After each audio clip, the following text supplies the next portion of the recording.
Welcome to Reform Thinking.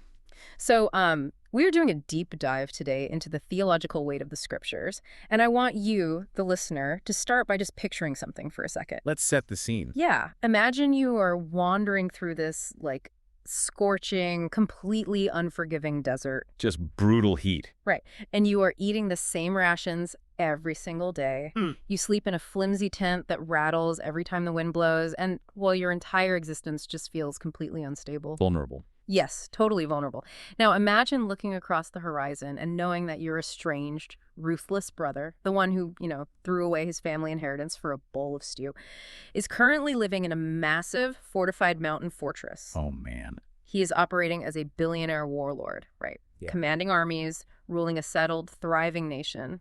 And that brutal contrast was the daily reality for the ancient Israelites. It really was. They were wandering in the wilderness, holding on to nothing but a promise from God, while staring at the undeniable earthly success of their relatives, the Edomites. That image really just captures the sheer emotional and spiritual friction of the text we are looking at today. It is a lot of friction. It is. We are pulling our material from historical and theological commentaries that analyze Genesis chapter 36, specifically looking at verses 40 through 43. Which, on the surface, this text looks like a dry administrative ledger of ancient Edomite chiefs.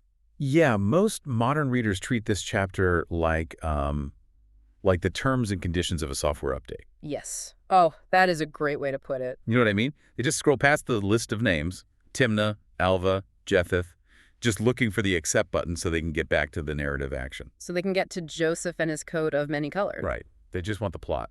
And I am completely guilty of that. When reading the Bible, there is this massive temptation to only look for immediate, accessible inspiration. We want the quick takeaway.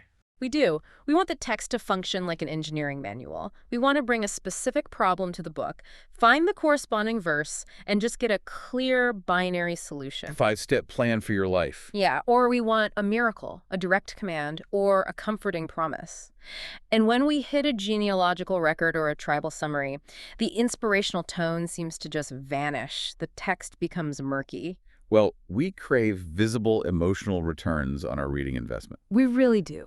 But skipping these genealogies means missing the baseline theological premise of the entire book of Genesis. Which is what? Well, the Bible is not a collection of abstract religious ideas floating in the clouds. It is a meticulous, gritty record of God's sovereign work in actual history. Right, among real family. Yes, and in literal geographic locations.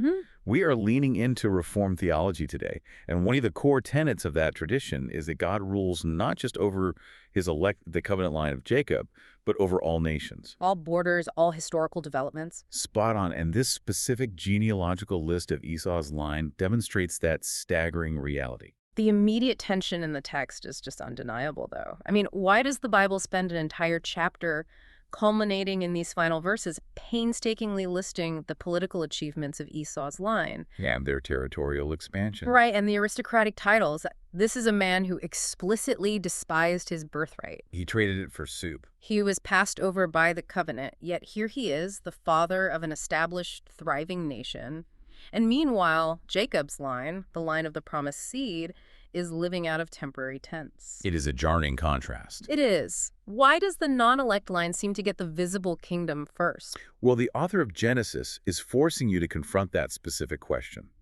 The text deliberately sets up a collision between how God distributes earthly success and how he distributes saving grace. I love that phrasing. A collision. Yeah, and to grasp the weight of this, we need to look at the geographical and historical context of where Esau's descendants actually settled. Okay, let's look at that. Where did they go? They moved into Mount Seir.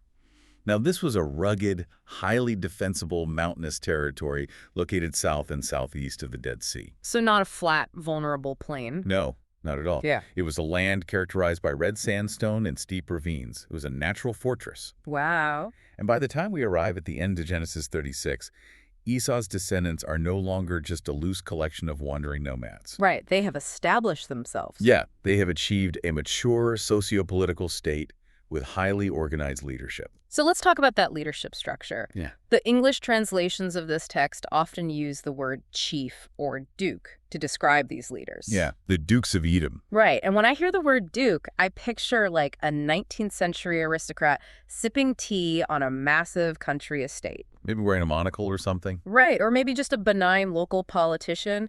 But our sources suggest the original Hebrew paints a much more violent picture. Oh, absolutely.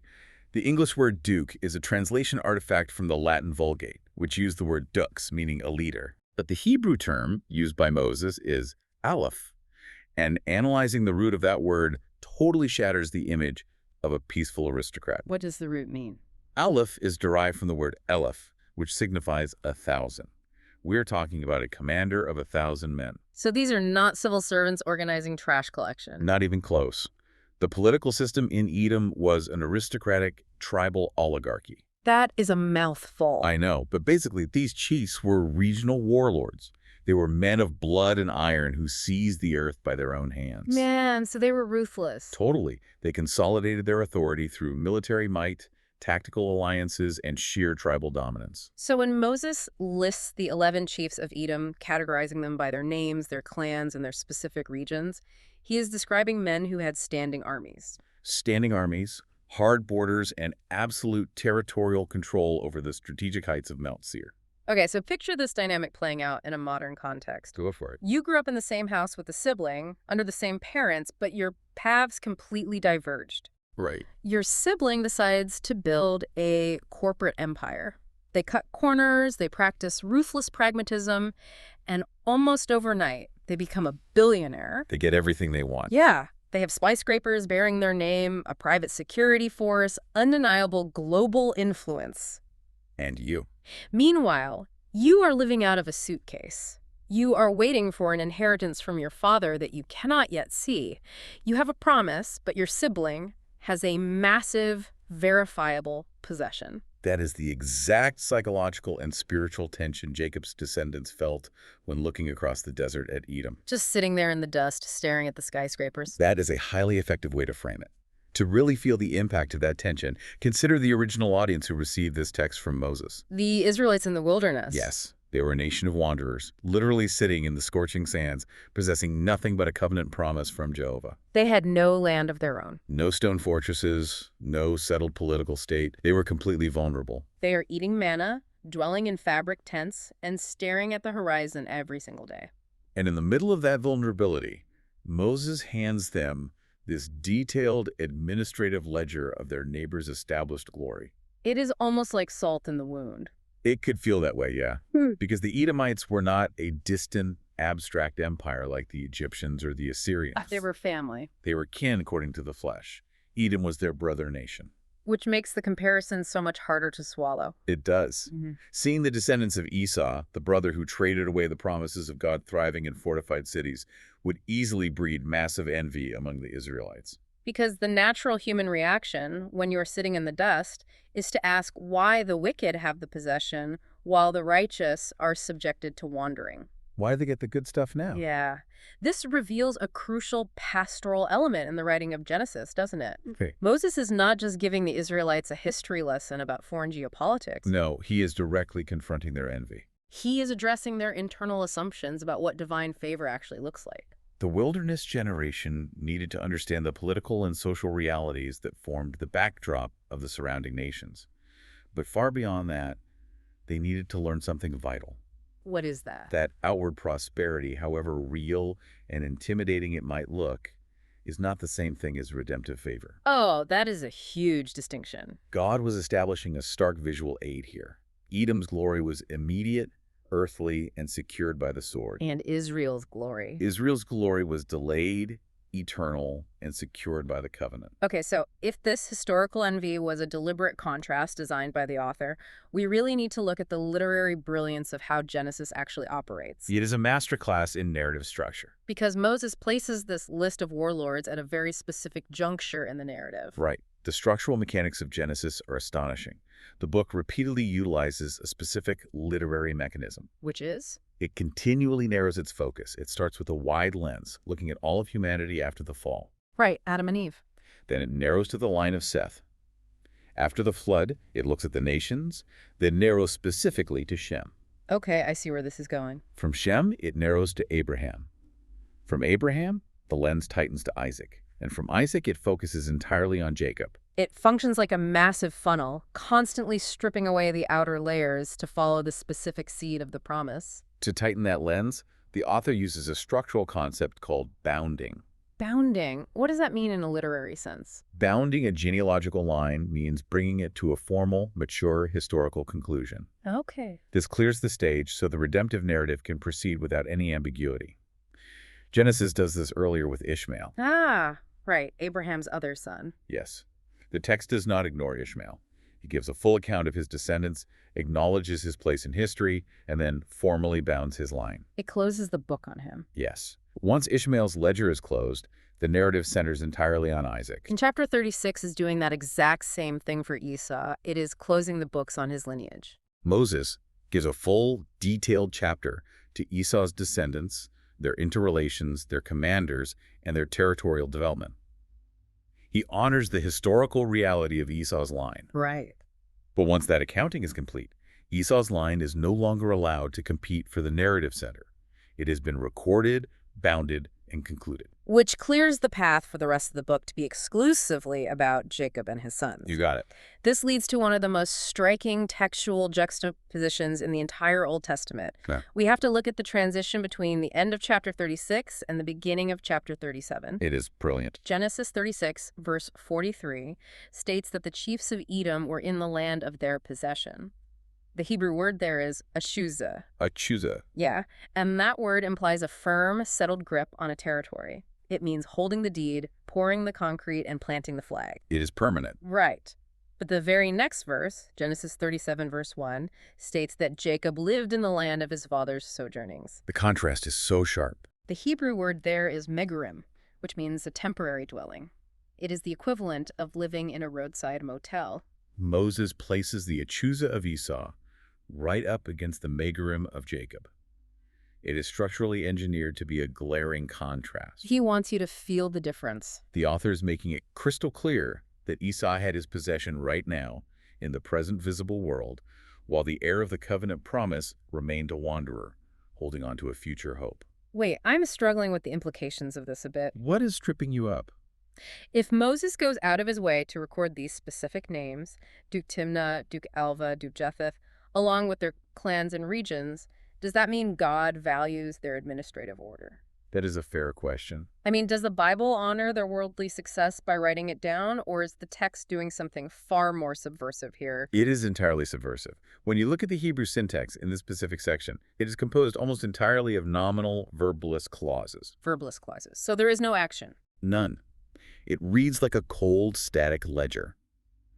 Moses presents the commanders as established facts of history, yet he places them within the genre of a genealogical summary to quietly signal that their lives are just a vapor. Just names on a page. The text acknowledges their worldly consolidation, but it strips that consolidation of any redemptive warmth.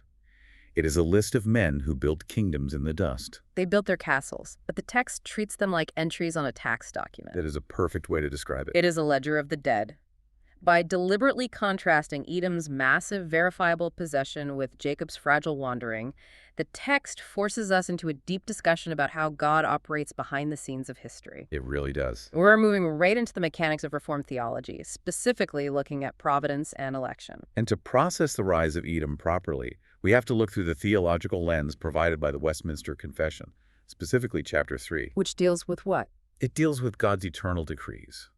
The historical reality of Edom forces us to reckon with the doctrine of absolute sovereignty. Okay, unpack that for the listener. God did not simply step back, fold his arms, and passively allow Edom to arise as some sort of geopolitical accident. He wasn't just watching them figure it out on their own from a distance. Not at all. He actively governed their boundaries, their commanders, and their social structure. Wow.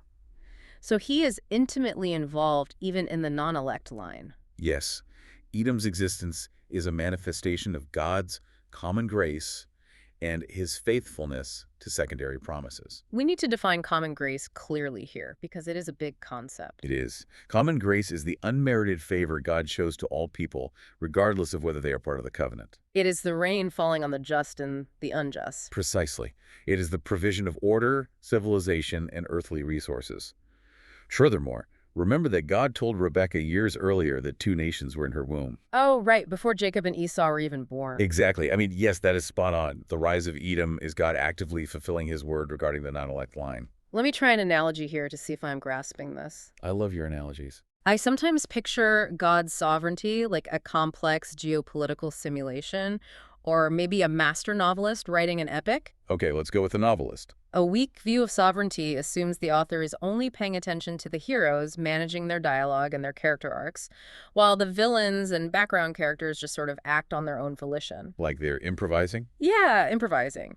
But Reformed theology insists that the author of history painstakingly dictates the motivations, the exact boundaries, and the specific rise and fall of every single opposing force as well. Yes, every single one. The warlords of Edom were hitting their exact marks on God's historical timeline. That captures the dynamic perfectly. And the theological takeaway is just vital here. What is the takeaway for the listener? A nation, or even an individual, may achieve massive structural success, undeniable wealth, and visible stability without carrying any hope of redemption. Because earthly status is never a reliable indicator of God's saving favor. Never. But humans are incredibly prone to equate visible strength with divine approval. We assume if someone has a massive bank account, perfect health, and political leverage, God must be smiling on them. We do. We look at the Dukes of Edom and think, they must be blessed.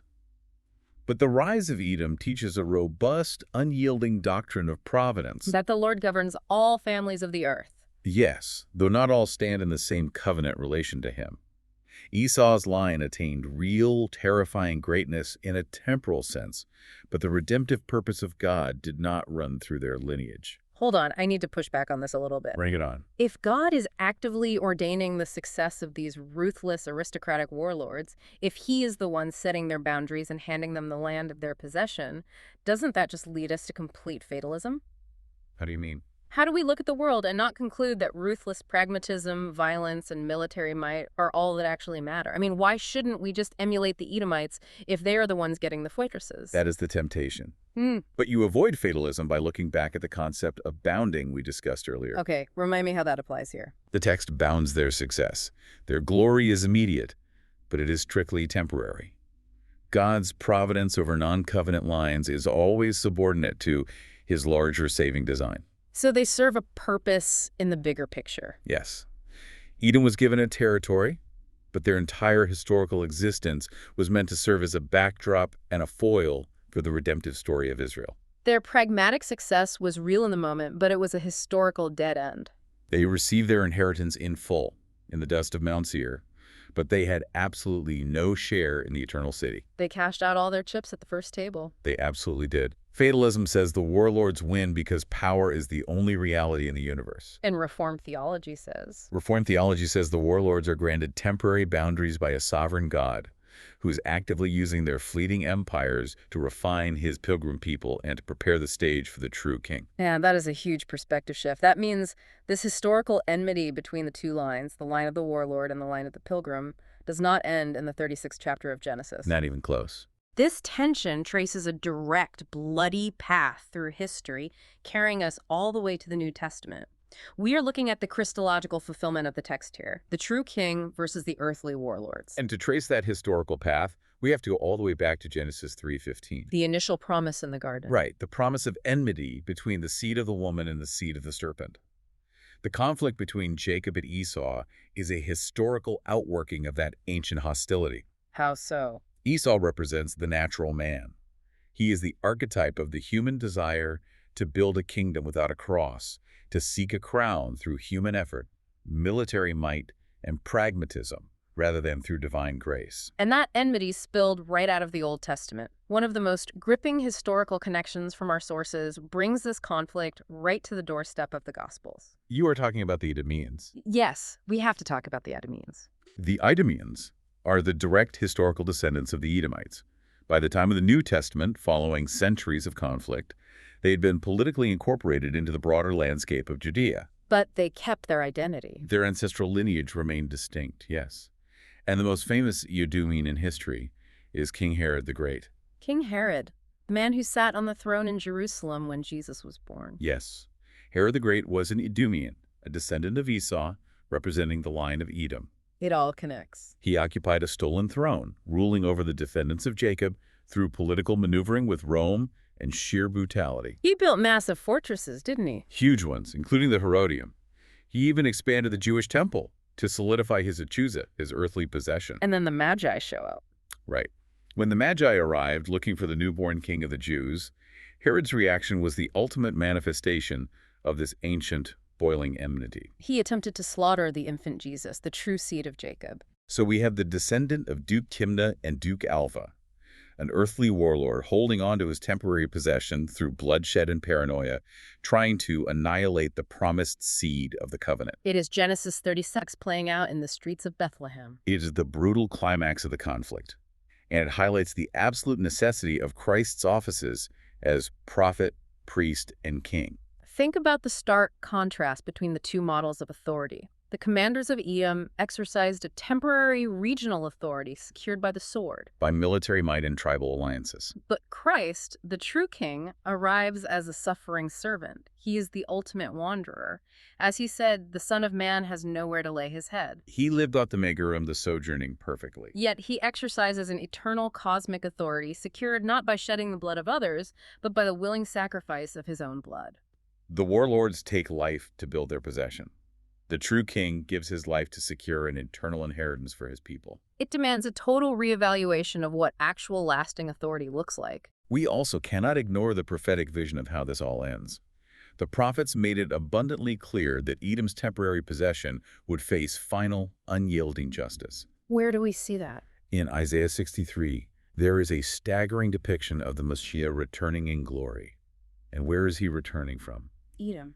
The prophet depicts him marching from Edom, specifically from the city of Bozrah, with his garments stained red from treading the winepress of God's wrath. That is an incredibly visceral image. Isaiah uses Edom as the ultimate symbol of all earthly strength that opposes the gospel. The prophecy reveals that every worldly kingdom built on pride, every modern duke who rejects the covenant of grace, will face divine judgment. The warlords get their day in the sun, but the King of Kings secures eternity. Well said.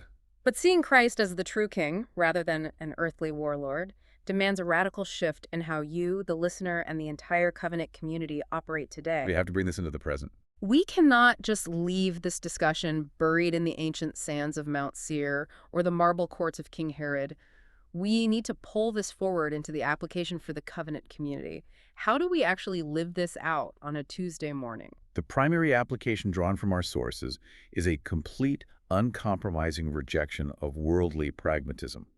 We had to translate these ancient realities into the way we live, work, and worship right now. Because the temptation to act like Edom is everywhere. The Edomites built their nation using the pragmatic tools of the world: military alliances, tribal consolidation, and territorial aggression. They measure their success by highly visible metrics. And the church today is incredibly susceptible to that exact same temptation. I mean, we love metrics. The sources specifically call out modern ecclesiastical trends that mimic the Dukes of Edom, notably the seeker-sensitive model of church growth. Okay, unpack that. How is the seeker-sensitive model like the Dukes of Edom? This model often adopts secular corporate structures, aggressive marketing pragmatism, and consumer-driven metrics to build what is essentially a religious possession. They want the Achusa. Yes. It values immediate, visible success, large crowds, sprawling campuses, and massive budgets over the slow, unglamorous, often invisible work of making disciples. It is treating the church like an Edomite dukedom. We point to the ledger and say, look at our attendance numbers, look at our square footage, look at our cultural influence. But the text calls the church to maintain a strict distinctiveness. A holy assembly cannot be built using the tools of worldly warlords. What should we be using instead? The covenant community must rely entirely on what Reformed theology calls the ordinary means of grace. Let's define the ordinary means of grace for a second. You mean the simple, unimpressive tools God gave the church, like the reading of the word, preaching, baptism, and the Lord's Supper, right? Yes. They are called ordinary because they do not look spectacular to the outside world. They don't draw a stadium crowd. They look like a pastor speaking behind a pulpit, water in a font, and bread and wine on a table. They lack the flash of a laser light show or the imposing strength of a stone fortress. But that is the point. Exactly. Yeah. That is spot on. We are called to be a pilgrim people, content to dwell in tents and rely on those ordinary means, rather than compromising our theology to build an impressive corporate fortress. Here's a direct challenge for you, the listener, based on this text. Are you measuring your own life success by the rapid acquisition of status, wealth, and visible stability? Are you looking at the modern dukes of industry, the billionaires cutting corners, and feeling a deep sense of envy? Or are you content to walk the pilgrim path, holding on to a promise that you cannot yet physically see? That is the dividing line of the human heart. And it brings us to a beautiful Reformed concept known as the third use of the law. I know the Reformers talked about the law having 3 distinct uses. Walk us through those 3 categories so we can really understand the third one. In Reformed theology, the law of God functions in 3 specific ways. The first use is the civil use, which restrains societal evil through the threat of punishment. Like speed limits. Yeah, basic societal order. The second use is the pedagogical use. It acts as a mirror, showing us our sin, breaking our pride, and driving us to Christ for salvation. It shows us we need a savior. Right. But the third use is specifically for the believer. It provides the rule and guide for a life of grateful obedience. So how does that connect to what we are talking about today? The believer's motivation for holy living is not to earn a title or to become an earthly chief or to build a personal empire to prove our worth. We aren't obeying God to get a promotion in this life or to secure a bigger house. Our obedience flows entirely from gratitude for sovereign grace. We have already been given the ultimate inheritance in Christ. And because our standing is totally secure, we are free to live holy lives in the middle of a crooked, pragmatic generation without needing to compete with the warlords of the world. We don't need to envy the wicked because we know their possession, no matter how impressive it looks, is fading. But the reality is, when we see the wicked thriving, we panic. We try to insulate ourselves. We build false refuges. We really do. If the economy gets shaky or the culture turns hostile toward our faith, we try to build our own little Edom. We stockpile material security, we chase political leverage, and we try to create an impenetrable bubble so we don't have to feel the vulnerability of living in a tent. We crave the achusa, the settled possession, because wandering feels dangerous. But the text demands we dismantle those idols. The story of Esau's line is a blaring warning that material security is a complete illusion if it is not tethered to the covenant of grace. We have to find our security solely in the character of God. That is the ultimate comfort of Providence. The God who sovereignly set the boundaries of Edom is the same God who ordains the specific steps of his people. He knows exactly what he's doing in the timeline of history. He knows why the wicked prosper for a brief season, and he knows why his people are called to wait in the wilderness. We can rest in his timing, knowing that the inheritance kept in heaven for us is imperishable, undefiled, and unfading. To wrap up this deep dive, we have seen that the dusty, seemingly administrative ledger of Edomite dukes in Genesis 36 is actually a striking, brilliant witness to God's absolute sovereignty. It is so much more than a list of names. It draws a massive, unyielding line in the sand between an earthly possession that fades into the dirt and a heavenly inheritance that lasts forever.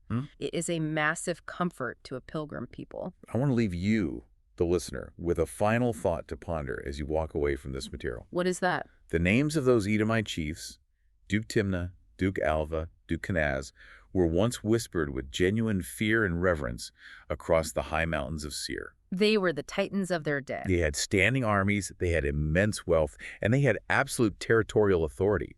But today, they rest in silent graves. Their earthly empires entirely vanished, buried in the dust of history. It is sobering. If the greatest secular achievements, backed by military might and endless resources, end in total silence, what temporary empire in your own life are you currently building that you need to abandon for the sake of the eternal city?